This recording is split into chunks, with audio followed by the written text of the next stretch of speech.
আসসালামু আলাইকুম viewers, welcome back to my channel. আজ আমি আপনাদের সাথে শেয়ার করব এই সুন্দর বেবি টপস বা নিমাটা কিভাবে আপনারা একদমই সহজ উপায়ে কাটিং এবং সেলাই করবেন। তো যেহেতু এখন গরম পড়ে গেছে, তো এখন আপনারা চাইলে খুব সুন্দরভাবে ঘরে বসেই বেবিদের জন্য এরকম সুন্দর ডিজাইনের যে ড্রেসগুলো আছে সেগুলো আমার চ্যানেল থেকে দেখে দেখে আপনারা সহজভাবে বানিয়ে নিতে পারেন। তো চলুন আমি এখন ভিডিওটা শুরু করছি। তো প্রথমে আমি এখানে কাপড় নিয়ে নিয়েছি। তো আমি এখানে কাপড়টা নিয়ে নিয়েছি, আর এখানে আধা গজ থেকে 1 ইঞ্চি পরিমাণ বেশি কাপড় আছে পিঙ্ক কাপড়টা, আর এক কালারটা হচ্ছে 2 গ্রাম পরিমাণ। তো এই যে আমি দেখিয়ে দিচ্ছি, লম্বা এখানে 19 ইঞ্চি প্রায়। তো আমি এখন কাপড়টাকে দুই ভাঁজে ভাঁজ করে নিব, আর এটা হচ্ছে 2 ইয়ার্স বেবির মাপ অনুসারে আমি তৈরি করছি। তবে বেবি যেহেতু একটু হেলদি, সেজন্য বডির মাপটা একটু বেশি হবে, বাট আপনারা আপনাদের বেবিদের মাপ অনুসারে কিন্তু দিয়ে নেবেন। তো এখানে দেখতে পাচ্ছেন আমি টোটাল ভাঁজ করার পর 10 ইঞ্চি করে 20 ইঞ্চি এসেছে। এখন লম্বা আমি এখানে নিচ্ছি হচ্ছে 18 ইঞ্চি। আপনাদের বেবিদের লম্বা অনুসারে আপনারা যে কোনো সাইজের জন্য কিন্তু তৈরি করতে পারবেন। তো আমি এই পাশেও লম্বা 18 ইঞ্চি পরিমাণ নিয়ে দাগ দিয়ে নিয়েছি, নিচে হচ্ছে এক্সট্রা 1 ইঞ্চি নিয়েছি বর্ডারটা ভাঁজ করার জন্য। এরপর আমি এখানে 2 ইঞ্চি হলো গলার পুট নিচ্ছি, 2 ইঞ্চিতে আমি মার্ক করে নিলাম। নেওয়ার পর এখান থেকে হচ্ছে আবার 3 ইঞ্চি থেকে একটু বেশি পরিমাণ, মানে 3.5 ইঞ্চির মতো আমি শোল্ডারটা নিয়ে নিচ্ছি। টোটাল এখানে হচ্ছে 5.5 ইঞ্চি পরিমাণ নিচ্ছি আমি টোটাল শোল্ডার। এরপর হচ্ছে এখানে আর্মহোলও নিচ্ছি। তো আর্মহোল হচ্ছে আমি 5.5 ইঞ্চি পরিমাণ নিচ্ছি, যেহেতু শোল্ডার যা আছে আর্মহোল তাই নিচ্ছি। এরপর 3.5 ইঞ্চিতে একটা মার্ক করে এখানে আমি আর্মহোল শেপটা করে নিয়েছি। এখন বডির মাপটা দিচ্ছি, যেহেতু আগেই বলেছিলাম বেবি যেহেতু হেলদি, সেজন্য এখানে টোটাল বডির মাপ 28 ইঞ্চি। তাহলে এখানে আমি হচ্ছে 7 ইঞ্চি পরিমাণ নিয়েছি, আর 1 ইঞ্চি এক্সট্রা নিয়েছি। 4 ভাগ করলে 7 ইঞ্চি পড়বে। তবে যেহেতু এটা হচ্ছে শুধুমাত্র পেছনের পাটটা কিন্তু আমি এখানে দেখাচ্ছি আপনাদের, আর নিচে 1 ইঞ্চি নিয়ে একটু রাউন্ড করে নিয়েছি। এরপর হচ্ছে এখানে 10 ইঞ্চিতে একটা মার্ক করে দিচ্ছি, মানে এটা হচ্ছে আপনারা না দিলেও সমস্যা নেই, বেবিদের কিন্তু বুক, কোমর, হিপ সব একই রকম মাপে থাকে, একরকম দিতে পারেন। তবে আমি এখানে হচ্ছে 1/2 ইঞ্চি মাত্র কম নিয়েছি, আপনারা এটা না দিলেও কোনো সমস্যা নেই। আর 1 ইঞ্চি এক্সট্রা নিয়ে এরপর আমি এভাবে মার্ক করে দিয়েছি। দেওয়ার পর এখন হচ্ছে এখানে যে আমি মার্ক করেছি সেই অনুসারে আমি কাপড়টাকে কেটে নিচ্ছি, এক্সট্রা যে দাগটা দিয়েছি সেটাই কিন্তু কেটে নিচ্ছি। তো কাটিং করা হয়ে গিয়েছে। এরপর হচ্ছে আমি এখন সামনের পার্টটা কাটিং করব। তো তার আগে আমি এখানে গলাটা কেটে নিচ্ছি। তো গলা এখানে লম্বা 4 ইঞ্চি পরিমাণ নিয়েছি, আর নিচেও একইভাবে গলা চওড়া 2 ইঞ্চি পরিমাণ নিয়ে এখানে আমি গোল গলা আর্চ করে নিচ্ছি। সামনে পেছনে কিন্তু একই রকম গলা দিব আমি। তো গোল গলা আর্ট করে নেওয়ার পর এখন আমি এখানে দাগ অনুসারে কেটে নিয়েছি। তো এটা কিন্তু পেছনের পার্টটা হয়ে গিয়েছে, এখন হচ্ছে সামনের পার্টটা আমি তৈরি করব। তো সামনের পার্টের জন্য এরপর আমি এখন কাপড় নিয়ে নিচ্ছি এখানে। তো এটা কিন্তু একদমই সিঙ্গেল পার্ট নিচ্ছি, মানে ডাবল করে নিচ্ছি না কাপড়টা হচ্ছে সিঙ্গেল পার্ট নিয়ে প্রথমে বসিয়ে নিয়েছি। এরপর এর উপরে প্রথম যে কাপড়টা কেটেছি সেটা বসিয়ে নিয়ে 1/2 ইঞ্চি পরিমাণ, সেটা কিন্তু 2 ভাঁজ করে নিয়েছি, 1/2 ইঞ্চি পরিমাণ এক্সট্রা কাপড় রাখছি আমি হচ্ছে বুকের ওইখানে। শুধু সামনেই কিন্তু 1/2 ইঞ্চি পরিমাণ রেখেছি, আর বাকি যে মাপগুলো আছে সেটা কিন্তু একই রকম থাকবে, ঠিকঠাক থাকবে। তো এখন একটা পার্ট কাটিং হয়ে গিয়েছে, এখন হচ্ছে আমি এক কালার কাপড়টা নিয়েছি, নেওয়ার পর এই কাপড়টাকে আমি খুলে নিচ্ছি। তো এক সাইড থেকে খুলে নিয়ে এখন হচ্ছে এই কাপড়টা আবার যেটা আমি কেটেছি, মানে একটা পার্ট যে কেটেছি সেই পার্টটা আবার এর উপরে বসিয়ে এখন ঠিক এটা যেই মাপ মতো আছে সেই মাপ মতোই কিন্তু আমি কেটে নিব। তো এই পর্যায়ে আপনাদের কাছে একটা রিকোয়েস্ট রাখছি, যারা আমার চ্যানেল একেবারে নতুন, চ্যানেলটি সাবস্ক্রাইব করেনি প্লিজ সাবস্ক্রাইব করে রাখবেন, আর যারা অলরেডি সাবস্ক্রাইব করেছেন তাদেরকে অসংখ্য অসংখ্য ধন্যবাদ। তো যে দেখতে পাচ্ছেন এটা কিন্তু সামনের পার্টটা হয়ে গিয়েছে, আর এটা হচ্ছে পেছনের পার্টের উপরে আমি সামনের পার্টটা বিছিয়ে দেখাচ্ছি। ডিজাইনটা এরকমই হবে সেলাই করার পর।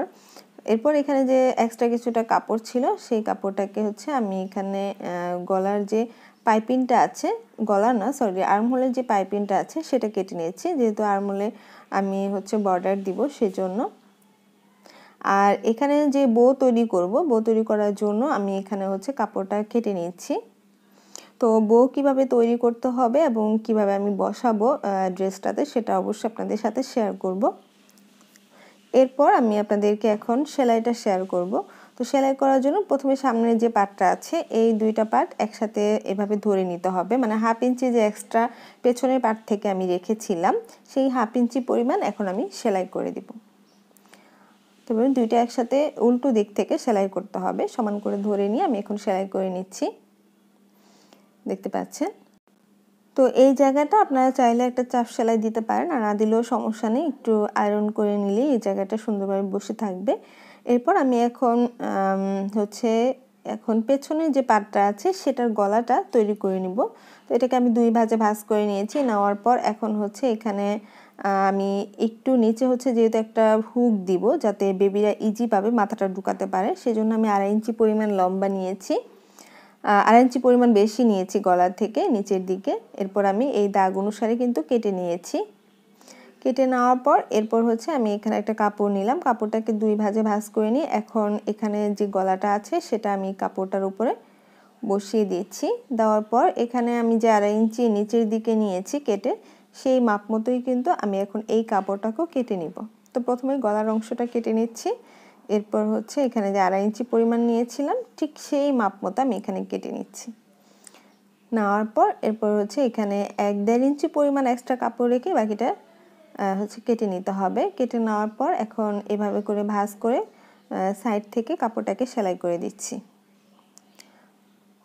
এভাবে পুরোটা সেলাই করে দিতে হবে। আপনারা চাইলে কিন্তু এখানে পেস্টিংও ইউজ করতে পারেন, যারা পেস্টিং দিয়ে গলা তৈরি করতে পারেন।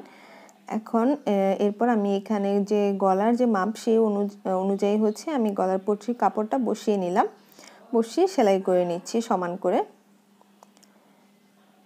নিচেও এভাবে করে সেলাই করে নিচ্ছি।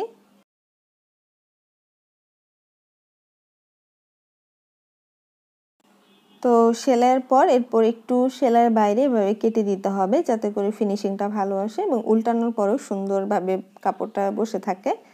তো এরপর আমি কাপড়টাকে এখানে উল্টে নিচ্ছি, দেখতে পাচ্ছেন এভাবে উল্টে নিতে হবে। উল্টে নেওয়ার পর এখন প্রথমে এটা কর্নারে একদম কর্নারে চাপ সেলাই দিয়ে নিচ্ছি, গলাটার কর্নারের দিকে এভাবে ঘুরিয়ে ঘুরিয়ে চাপ সেলাই দিয়ে নিতে হবে। তো আপনারা যদি কোথাও কোনো কিছু বুঝতে আপনাদের সমস্যা হয় তাহলে কিন্তু অবশ্যই কমেন্ট করে জানাবেন আমাকে। এরপর সামনে আবার আমি আরেকটা সেলাই দিয়ে নিচ্ছি। আপনারা চাইলে এই অংশটা হাতেও সেলাই দিতে পারেন যদি আপনাদের কাছে পর্যাপ্ত সময় থাকে। এখানে কিন্তু একটা হুক হবে, হুক লাগিয়ে দিতে হবে এই জায়গাটা। তো এরপর আমি একইভাবে কিন্তু সামনের পাটের গলাটা কেটে তারপর সাইডটাকে সেলাই করে নিয়েছি। সেলাই করার পর এখন এভাবে করে আমি কাপড়টার সাথেও পট্টির কাপড়টা সেলাই করে দিয়েছি একই নিয়মে প্রথমটা আমি যেভাবে করেছি। এরপর কিছু অংশ কেটে এখন এটা এভাবে ভাঁজ করে এখানে পট্টির যে কাপড়টা আছে তার উপরে সেলাই করে দিচ্ছি। তো আমি দুই পদ্ধতি ইউজ করেছি, যেহেতু এটা আমি সামনে কেটে হুকের ঘরটা করেছি সেজন্য। আর এটা কিন্তু আপনারা এভাবে করতে পারেন ঠিক আমি যেভাবে দেখিয়েছি। এরপর উল্টে নিয়ে সামনে আবার কিন্তু আরেকটা সেলাই দিয়ে নিয়েছি, দেখতে পাচ্ছেন গলাটা তৈরি হয়ে গিয়েছে।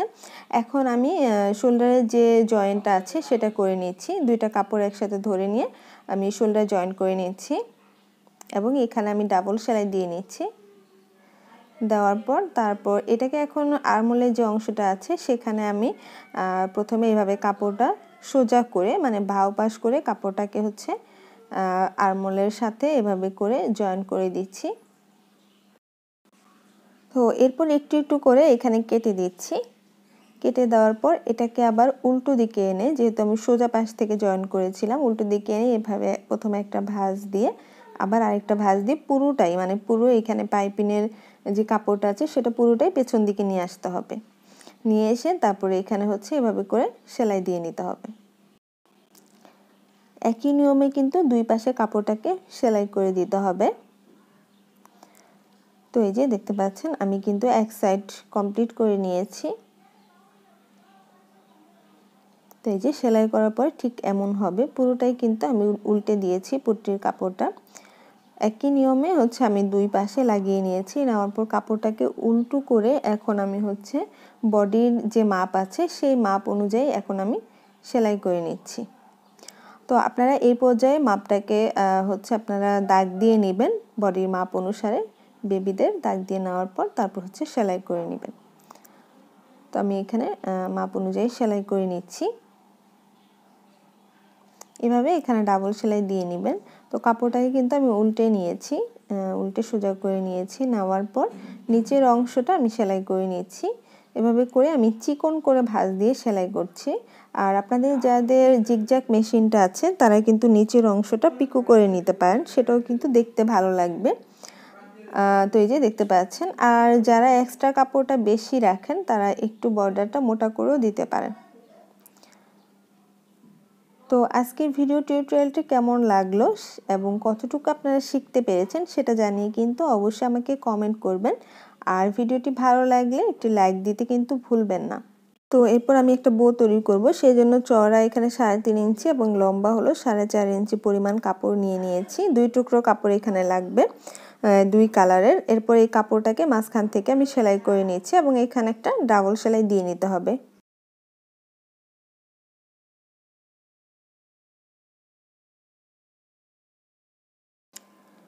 এরপর এটা হচ্ছে 2 পাশ ফাঁকা রেখে, উপরে 2টা অংশ ফাঁকা রেখে আবার সাইড থেকে সেলাই করে নিচ্ছি।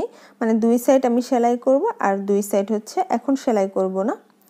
সেলাই করার পর এটাকে আমি উল্টে নিচ্ছি, কাপড়টাকে দেখতে পাচ্ছেন। উল্টে নেওয়ার পর এরপর ঠিক এইভাবে ভাঁজ করতে হবে যাতে একটা অংশ প্রিন্ট থাকে আর একটা অংশ হচ্ছে এক কালার থাকে। এরকম ভাঁজ করার পর এখন হচ্ছে এইভাবে করে এখন 2টা মাথা ভাঁজ করে আবার আটকে দিতে হবে কাপড়ের। তো এইভাবে আমি ভাঁজ করে নিচ্ছি, দেখতে পাচ্ছেন।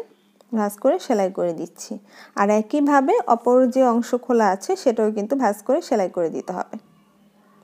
তো এই যে আমি 2 পাশ কিন্তু সেলাই করে নিয়েছি। নেওয়ার পর এটা কিন্তু এইভাবে ভাঁজ করে হচ্ছে সেলাই করে নিব। তো তার আগে এটাতে একটা হচ্ছে কাপড় পেঁচিয়ে লাগাতে হবে, সেটা আমি আগে সেলাই করে নিচ্ছি। সেজন্য আমি এখানে কাপড় নিয়েছি আর এই কাপড়টাকে এভাবে 2টা ভাঁজ করে আমি সেলাই দিয়ে নিচ্ছি। এভাবে করে সেলাই দিয়ে নিতে হবে। তো সেলাই দিয়ে নেওয়ার পর তারপর আবার এটাকে আমি উল্টে দিচ্ছি, উল্টে আমি সোজা করে নিয়েছি, দেখতে পাচ্ছেন। এরপর এখন এটা হচ্ছে এভাবে করে যে কুচির মতো করেছি, 2 হাতে আঙুল দিয়ে কিন্তু এরকম কুচির মতো করে নিতে হবে। নেওয়ার পর এটা এখন সেলাই করে দিচ্ছি। তো এভাবে প্রথমে মাঝখান থেকে সেলাই দিয়ে আটকে নিতে হবে, এরপর সুতাগুলোকে হচ্ছে ঘুরিয়ে ঘুরিয়ে তারপর এখানে সেলাই করে দিতে হবে। আর বো তৈরি করা কিন্তু খুবই সহজ। তারপর আমার চ্যানেলে আলাদা ভিডিও আছে, আপনারা চাইলে দেখতে পারেন, আমি লিংক দিয়ে দিব আপনাদের সুবিধার জন্য। এরপর এখন হচ্ছে এখানে যে আমি কাপড়টা নিয়েছি সেটা এইভাবে করে পেঁচিয়ে পেঁচিয়ে তারপর এখানটায় সেলাই করে নিতে হবে। এভাবে পেঁচিয়ে শেষ মাথা যেটা আছে ওটা একটু ভাঁজ করে সেলাই দিয়ে নিলেই হবে। সেলাই করার পর তারপর ঠিক এভাবে করে যেখানে আপনারা বসাতে চান এভাবে বসিয়ে নিতে হবে। মানে পিনটা হচ্ছে এক কালার দিকে থাকবে আর এক কালারটা পিনটের দিকে থাকবে। আর এটা পেছনে হচ্ছে হুক লাগিয়ে নিতে হবে, যেটা আমি আগেই বলেছিলাম। তো এই তো তৈরি হয়ে গিয়েছে। আমি আজকে খুবই সহজভাবে আপনাদেরকে দেখানোর চেষ্টা করেছি। আশা করছি আপনারা সহজভাবে বুঝতে পেরেছেন। তো আবারও হাজির হয়ে যাব নতুন কোনো টিউটোরিয়াল নিয়ে। আপনারা অনেক অনেক ভালো থাকবেন আর আমার জন্য অনেক অনেক দোয়া করবেন। তো আজকে এই পর্যন্তই। আল্লাহ হাফেজ।